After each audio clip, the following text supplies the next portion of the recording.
अच्छा, एक तो डॉक्टर नदीम साहब की एक पुरानी स्ट्रेटेजी है ना, इंस्टिगेट करते हैं, फिर मुझे इंस्टिगेट कर दिया है इन्होंने। आप क्यों नहीं देखिए, ये लिखते डॉक्टर नदीम उल हक साहब को मेरी खबर से ही पता चला कि स्टीफन डर्कन आ चुका है पाकिस्तान, और वो फाइनेंस मिनिस्टर से भी मिल लिया, प्राइम मिनिस्टर से भी मिल लिया, और हमने इनको बताया कि वो लॉन्ग टर्म प्लान बना रहे हैं। और आज कमेटी भी अनाउंस होगी अंडर स्टीफन डर्कन, आज कमेटी भी आ गई है। आज नहीं, वो नोटिफिकेशन पहले का वो खबर में डाला कि ये कमेटी के मेंबर्स हैं अब। तो अगर हम इनको ये भी ना बताएं तो कुछ भी नहीं होगा, इनको ये पता भी नहीं चल गया सरकार इनके साथ कर क्या रही है। कमिंग टू द पॉइंट के जी IMF, देखिए एक और जो इकोनॉमिस्ट है, अब दिस इज़ अनफॉर्चुनेट कि पाकिस्तानी जो बंदा होता है उसकी कदर तब होती है जब वो गोरे वाली साइड से आता है। अदनान कादिर खान वो इस वक्त चीफ इकोनॉमिस्ट हैं, वो foreign and Commonwealth development office जो है UK का, वो कभी DMG ऑफिसर होते थे, बड़े ब्राइट होते थे। तो उनके बारे में एक किस्सा मशहूर है कि वो लाहौर की जो सिविल सर्विस एकेडमी है जहाँ पे ये सिविल सर्वेंट्स की ट्रेनिंग होती है, तो वो लेक्चर वगैरह दे रहे थे या देना चाह रहे थे। तो उनका कोई ग्रेड 18 था, तो उनको कहा कि पीछे बैठ जाए, भी आप लेक्चर देने के काबिल नहीं। वो बंदा कुछ अरसे बाद डिजेक्टेड होकर मुल्क छोड़ के चला गया। आज वो FCDO का चीफ इकोनॉमिस्ट बन के वापस आ गया और पाकिस्तान को एडवाइस कर रहा है। तो ये हम अपने टैलेंट का हाल करते हैं।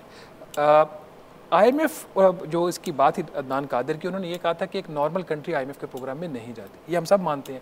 लेकिन चूंकि वो गोरे के रिप्रेजेंटेटिव के तौर पर आए, उन्होंने कहा अदनान कादिर खान फ्रॉम UK, तो हमें समझ आती है कि जी एक नॉर्मल कंट्री को IMF की ज़रूरत नहीं होती।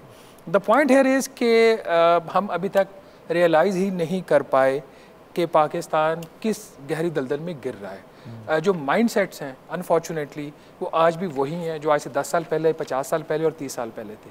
आपको जो शोर शराबा नज़र आ रहा है उसका सिर्फ एक गवर्नमेंट फ़ायदा उठा जाएगी कि जो टैक्सों का बोझ लोगों के ऊपर पड़ रहा है और ज़्यादा पड़ जाएगा। जहाँ पे शोर पड़ना चाहिए, जहाँ पे इनको अपनी चीज़ें कर्टेल करनी चाहिए, जहाँ पे नेशनल फाइनेंस कमीशन के अवार्ड को रिव्यू करना चाहिए, वहाँ पे कोई शोर नहीं पड़ेगा, कोई माइंडसेट नहीं चेंज होगा। आज भी प्राइम मिनिस्टर जो ऑफिस है वो अपने जो ऑफिसर्स हैं उसको वो 4-4 ऑनरेरियम्स दे रहे हैं।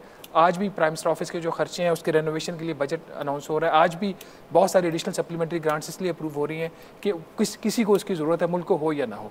तो ये माइंडसेट जो है ना, जब तक ये चेंज नहीं होगा। और IMF जो है कभी भी जो प्रॉब्लम होती है उसका सलूशन नहीं है। IMF आके क्या करता है कि आपके कमरे की बत्तियां बुझा देता है, आपका जो बिजली का बिल होता है वक्ती तौर पर वो रुक जाता है, कम आना शुरू हो जाता है। जैसे IMF जाता है बत्तियां दोबारा चला देते हैं और फिर आपको एक और IMF की ज़रूरत पड़ जाती है।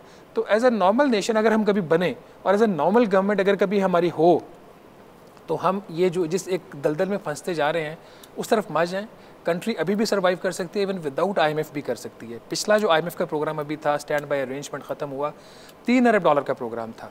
और कहा यह जाता है कि IMF की छतरी हो, डॉक्टर साहब इस चीज़ को बेहतर एक्सप्लेन कर सकते हैं, तो बाकी ममालिक भी कर्जे देते हैं। ना किसी फॉरेन कमर्शियल बैंक ने पाकिस्तान को कर्जा दिया IMF के प्रोग्राम के अंडर, अभी मैं पिछले प्रोग्राम की बात कर रहा हूँ। ना ही हम यूरो बॉन्ड, ना ही हम कोई और सॉवरेन बॉन्ड फ्लोट कर सके, और इंटरनेशनल कैपिटल मार्केट से हम डेट रेज नहीं कर सके। ना ही जो 3 इंटरनेशनल क्रेडिट रेटिंग एजेंसीज़ हैं उन्होंने पाकिस्तान की जो जंक रेटिंग दी हुई है काफ़ी अरसा से उसको इम्प्रूव किया। तो वो जो एक हवा बना हुआ था ना IMF की वजह से ये सारी चीज़ें हो जाती हैं, वो भी नहीं हुई। $3 अरब IMF ने तो दिया, स्टेट बैंक ऑफ पाकिस्तान ने मार्केट से 6 से 6.5 अरब खुद परचेज़ किया। खुद स्टेट बैंक ऑफ पाकिस्तान ने और गवर्नमेंट ऑफ पाकिस्तान ने आपकी जो इंपोर्ट्स की थी कर्टेल की, 5-5.5 अरब वहाँ पे तजारती खसारे में बचा लिया। तो अगर यही कुछ करना है तो फिर आप IMF क्यों लेते हो? फिर तो ये काम आप खुद भी कर सकते हैं।